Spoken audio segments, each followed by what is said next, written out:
జై శ్రీరామ్ భగవద్ బంధువులారా, యావత్ భారతదేశంలో అందరికీ ఒక సందేశ్. జై శ్రీరామ్, జై హాతీరామ్, జై శివలాల్. మన భారతదేశంలో సెప్టెంబర్లో వినాయక చవితి ఉంది. 2 నెలల ముందే ఒక మెసేజ్ పెడుతున్నా. అందరూ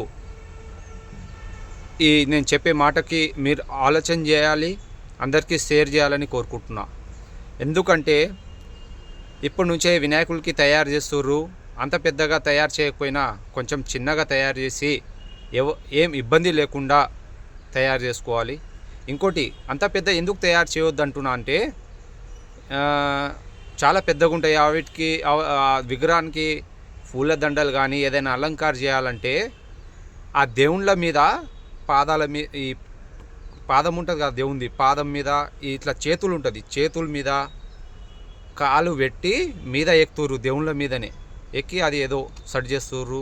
లేకపోతే మీద వైర్లు లాంటిది, తాడు లాంటిది ఏదైనా ఉంటే వాటికి మీది ఎక్కుతుర్రు. అంటే దేవుని మీదనే కాలు పెట్టే అంత పెద్దోళ్ళం అయినా మనం కాలే కదా. అందుకే నేను చాలాసారి చూసిన అట్లా. అందుకే చాలా బాధ అనిపిస్తుంది చూసినప్పుడు. కానీ మన హిందూ ధర్మంలో ప్రతి ఒక్కరికి మీరు అంత పెద్దగా వినాయకుని చేయకపోయినా చిన్నగా చేసుకోండి. ఇంకోటి, మన రైతుల దగ్గర పసుపు పండించుమని చెప్పండి. పసుపుతోని వినాయకుని తయారు చేయండి, చాలా బాగుంటుంది. లేకపోతే మట్టితోటి, కెమికల్ తక్కువ వాడండి. ఇంకోటి ఏంటంటే, అది ఏదేదో బొమ్మల కాపీ చేసి దేవుళ్ళకు తయారు చేస్తుర్రు. అంటే ఏదో ఫైర్ మ్యాన్ లాగా, లేకపోతే ఇంకోటి టెడ్డీబేర్ లాగా, ఇంకోటి హీరో లాగా. అది హీరోనే, దేవుడు దేవుడే. దేవునికి ఎప్పుడు చిన్న చూపు కానీ చిన్న వీటితోని కొల్చరాదు.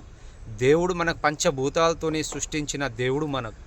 ఆ దేవునికి దేవునిలాగానే తయారు చేసి, దేవునిలాగానే పూజలు చేసి గంగాజలం చేయాలి. అందుకే ఇంకోటి, వినాయక చవితి వచ్చేసింది 9 రోజులు 11 రోజులే కూర్చోబెట్టుకోవాలి. ఎక్కువ కూర్చోబెట్టుకోవద్దు, పాపం తగులుతుంది. మీకు తెలుసో తెలియదో.